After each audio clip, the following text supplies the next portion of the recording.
बहुत जिसकी कब्ज बन रही, रोज शाम के गर्म जल या गर्म दूध से बताया है कि आप 1 चम्मच छोटी हर पिसी हुई, 1 चम्मच इसबगोल की भूसी महीनों लो, सालों लो, वो आपकी आंतों को परिपक्व करके फिर ऐसे कर देगा कि फिर आपको औषधि नहीं चाहिए। ये बहुत साधक के बचाव पक्ष की औषधि है। नहीं आप जैसे एकदम कोई ऐसा कड़ा चूर्ण लें तो आपके ब्रह्मचर्य पर घात हो जाएगा। ये सब अनुभव की बात है। कब्ज क्यों होती है? जब लीवर की क्षमता से अधिक भोजन पालोगे, गरिष्ठ भोजन पालोगे, कब्जियत वाला भोजन पालोगे तो वो बना देगी। होश में लिख लो आप कागज में, जिसका भजन में आगे उन्नति करनी है तो भोजन नीरस होना चाहिए, तो भजन सरस, और अगर भोजन सरस तो लिख लो वजन बढ़ेगा, भजन नहीं, वजन बढ़ेगा। प्रार्थना है, अमूल्य जीवन है, अमूल्य कृपा हो गई है, इस रसेंद्री को संभालो, प्रार्थना मान लो प्यारे। अगर जैसा आदेश हो रहा है ऐसा भोजन, तो भजन का नशा बढ़ने। आप देखो तो अपने लोगों को तो जीवन का अनुभव यही रहा। पेट साफ नहीं तो आप ब्रह्मचर्य नहीं रह सकते। आपका उदर विकार बना रहता है तो नींद, आलस्य और प्रमाद पर विजय प्राप्त नहीं कर सकते। उदर विकार बना रहता है तो भजन में मन नहीं लगेगा। अगर उदर में ये कब्ज बनी रही तो कई रोगों का प्रादुर्भाव हो जाएगा, आप विक्षिप्त रहेंगे, अंदर से आपको एक अशांति सी रहेगी। एक कब्ज क्यों होती है? जब लीवर की क्षमता से अधिक भोजन पालोगे, गरिष्ठ भोजन पालोगे, कब्जियत वाला भोजन पालोगे तो बना देगी। होश में सबसे कहते हैं नित्य व्यायाम जैसे भजन आवश्यक है वैसे आवश्यक है।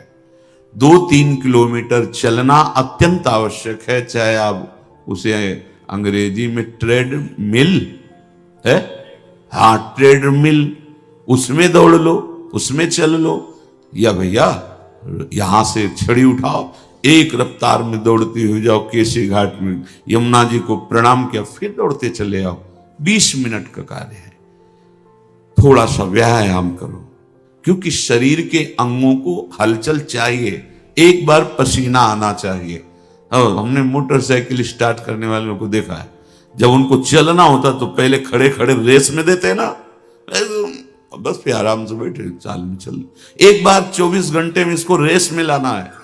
अगर निद्रा पर विजय नहीं, प्रमाद पर विजय नहीं, तो साधना क्या करोगे? तमोगुण में फंसे रहो। अब पेट में कब्ज है तो घोर तमोगुण रहेगा, घोर तमोगुण, चिड़चिड़ा स्वभाव, नींद, आलस्य, प्रमाद, पाठ में मन नहीं, भजन में मन नहीं, बैठने में परेशान। सब आप लोगों को अनुभव इसलिए नहीं होता कि आपका हृदय भी पवित्र उस कोटि का नहीं है। नहीं तो एक कवल बता देगा कि अगर सहज सरल भोजन पाओ, सात्विक रोटी है, दाल है, सब्जी है, सलाद है, लाखों रुपया तुम बीमारी में खर्चा करवा रहे हो, फल सलाद ये नहीं पा सकते। अगर घर का बना हुआ पदार्थ शुद्ध हाथ का है, चलो भाई जैसा आप, लेकिन बाजार का होना चाहिए। ठीक है, बाहर हम बहुत साफ स्वच्छ बैठकर बेच रहे हैं, लेकिन बनाने वाले कैसे, उनका भाव क्या है, उनकी पवित्रता क्या है? ये जो बेचारे व्यापार नौकरी आदि में बाहर मारे घूम रहे हैं, उनको किसी न किसी तरह उदर पोषण करना है। पहली बात है हरि प्रसाद कुछ दुर्लभ नाही, जो इच्छा करे हो मन माही। उसे ये न समझे कि भगवान प्रसन्न होकर हमें दे रहे हैं। बच्चे हो, हट करोगे खिलौना पकड़ा देंगे, खेलते रहो, जब रोगे खिलौना फेंक के फिर गले से लगा लेंगे। काहे समय बर्बाद करते हो? पकवान, ये पूड़ी, कचौड़ी, सब्जी, परेठा, गरिष्ठ पदार्थ, और ये जितनी बाजार की चीजें, इनका सीधा कब्ज से संबंध होता है। सीधा ये कब्ज बनाएंगे। आप श्रम तो करते नहीं, घंटा 2 घंटा ऐसा श्रम, तो वो आपके अंग जो है उनमें पावर नहीं रह गया, और आप लादते चले जा रहे हैं। सब जरूर समय से खाना है। अगर आपको कब्ज हो रही तो छोड़ो, भोजन छोड़ो। अब ऐसी चीजें पाओ, पपीता है, फल है, आप कहोगे सत्संग बहुत जरूरी है ये, क्योंकि हम देख रहे हैं। कैसे भजन करोगे आप लोग? कैसे भजन करोगे जब आपका उदर साफ नहीं है? तो पहली बात, स्वादहीन भोजन आपको महापुरुषों के मार्ग में आगे बढ़ा देगा। स्वादिष्ट भोजन आगे कदम नहीं बढ़ने देगा। ये लिख लो आप कागज में। जिसका भजन में आगे उन्नति करनी है तो भोजन नीरस होना चाहिए, तो भजन सरस। और अगर भोजन सरस तो लिख लो, वजन बढ़ेगा, भजन नहीं, वजन बढ़ेगा। बढ़ते चले जा रहे हैं, क्योंकि व्यायाम नहीं, किसी भी तरह की कोई ऐसी श्रम वाली क्रिया नहीं। पड़े रहना है तो बस सोने का मन करेगा, पड़े रहो। प्रार्थना है, अमूल्य जीवन है, अमूल्य कृपा हो गई है। इस रसेंद्री को संभालो। सब इंद्रियां तुम्हारे वश में हो, रसेंद्री वश में ना हो तो तुम जितेंद्री नहीं माने जाओगे। और एक इंद्री केवल रसेंद्री वश में हो, आप स्वाभाविक जितेंद्री हो जाएंगे।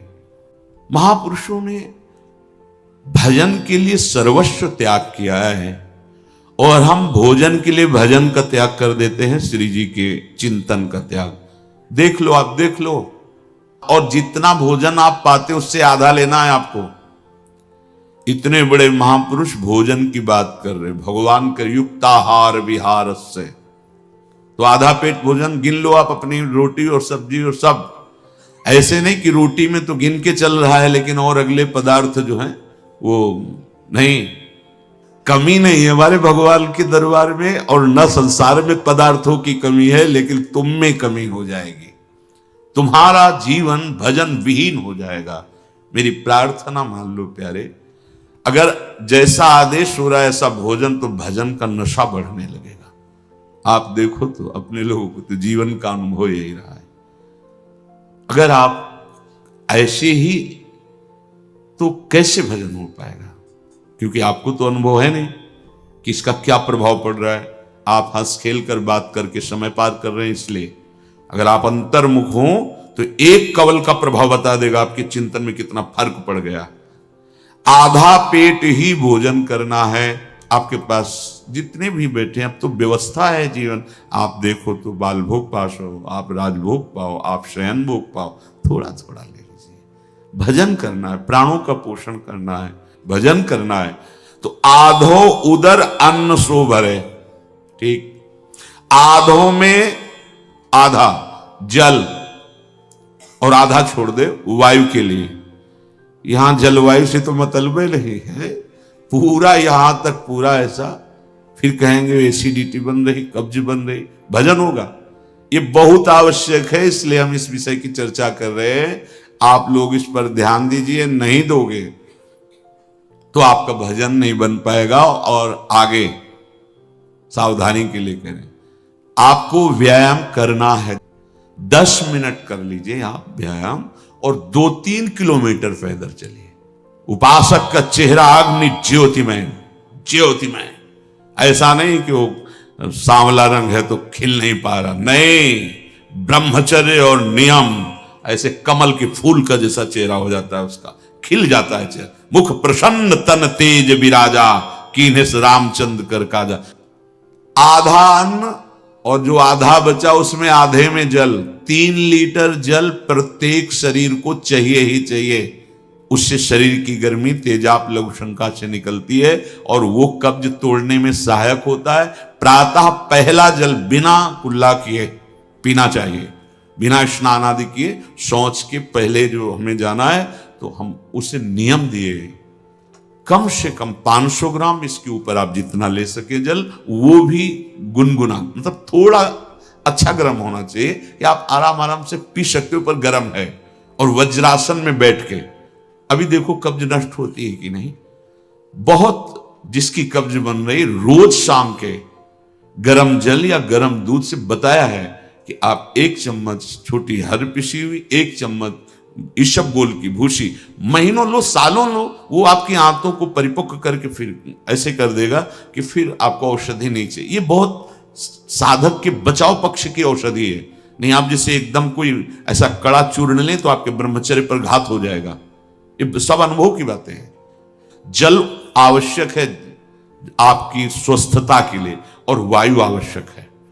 आधा अन्न और आधे से आधा जल और आधा खाली जो श्वास के। यहां तो बस सावधानी रखो, ये अन्न बढ़ता चला जाएगा आपका खुराक। आपको पदार्थ और अच्छे अच्छे मिलेंगे, क्योंकि आप भगवत प्राप्ति के मार्ग में चले हो, कोई कमी नहीं रहेगी। ये मत सोचो कि ये बर्बाद हो जाएगा, नहीं, तुम अपने बर्बाद होने को बचाओ। अगर एक दिन तुमने ज्यादा ले लिया, बच गया है तो, लेकिन आप अपने उदर में मत डालो। समझो हमारी बात। बहुत से जीव जंतु हैं, बहुत, आप उतना ही लो जितना आप पा सकते हो। अरु जो परालब्ध शो आवे, ताही को सुख शो बरतावे। भगवत इच्छा से जो आपको मिले, रूखा सूखा, आपकी इच्छा नहीं होनी चाहिए। देखो, इच्छा नहीं है, इच्छा रहित होकर के कुछ भी मिल जाए वो आपको बांध नहीं पाएगा, पक्का। और अगर पकवान आदि मिलता है तो जितना भोजन पाते थे उससे भी आधा कर दीजिए, कभी नुकसान नहीं होगा।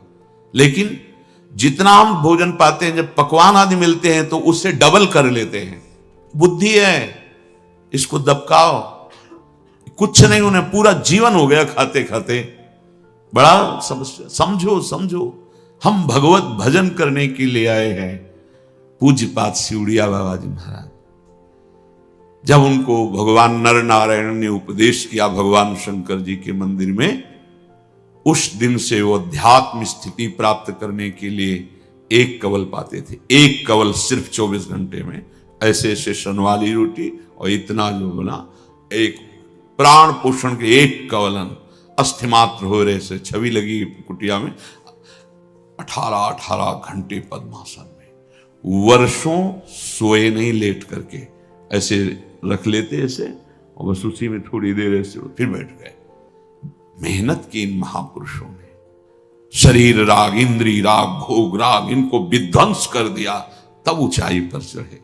वैराग्य रहित जीवन में विषयानंद लेते हुए भगवदानंद नहीं मिलता। विषयानंद त्यागी को ही भजन का अनुराग और दिव्यताएं आती हैं। तो जो आपको प्रारब्ध से मिले उसमें बुद्धि रखनी। स्वादिष्ट और पकवान पदार्थ ही केवल अगर है हमारे भोजन में, तो जितना भोजन पाते हैं उससे आधा पाएंगे, और एक बार उपवास करेंगे, दूसरे टाइम पच जाएगा। आप लोग सावधान रहिए। जितनी सुविधाओं के भोक्ता बनोगे उतना ही अंतः स्थिति में तुम कमजोर होते चले जाओगे। आप भी बहादुर हो, संसार के मार्ग का त्याग करके, विषयानंद का त्याग करके भगवदानंद में चले हो तो चलो। इच्छा रहित कुछ भी पाओगे, बंधोगे नहीं। जो प्रारब्ध सो आवे, ताही को सुख सो बरतावे। सुखपूर्वक जितना पचा सकते हो या जो स्वीकार करो, वो केवल होश में, विवेक के द्वारा प्रारब्ध के अनुसार भोगा सकते हैं, लेकिन वो भोगवाने के लिए विवश नहीं करेंगे। विवेक के द्वारा आप उनको भोगो या दूसरों को त्याग करके दे दो। तो आपके सामने प्रारब्ध वशात आया, भगवत इच्छा से आ गया, अब भोगो या ना भोगो ये तुम्हारे ऊपर की। अगर भोगे तो योग से वंचित हो जाओगे, और अगर त्याग कर दिए तो शांति पद में, त्यागात शांति अनंतरम, शांति पद में स्थित हो जाओगे। सुख है तो त्याग में है, वैराग्य में है। भगवदानंद का सुख भोग में नहीं है, राग में नहीं है। इस बात को अच्छे से देखो। समय बर्बाद करते चले जा रहे हो, दिव्यताएं नहीं। जो अध्यात्म की ऊंचाई की दिव्यता है वो आना चाहिए। आपने जीवन समर्पित किया है, आप में रंग आना चाहिए। कैसे आएगा? आप दूसरों के दोष देखते हैं, आप निंदा करते हैं, चिड़चिड़ा स्वभाव है, नाक में गुस्सा रखी हुई है। जो मन आए सो, हमारी जो बुद्धि निश्चय करे सो सत्य। ना गुरु के वचन सत्य, ना शास्त्र के वचन सत्य। तो ये संसारी पुरुष का लक्षण है, ये उपासक का नहीं है।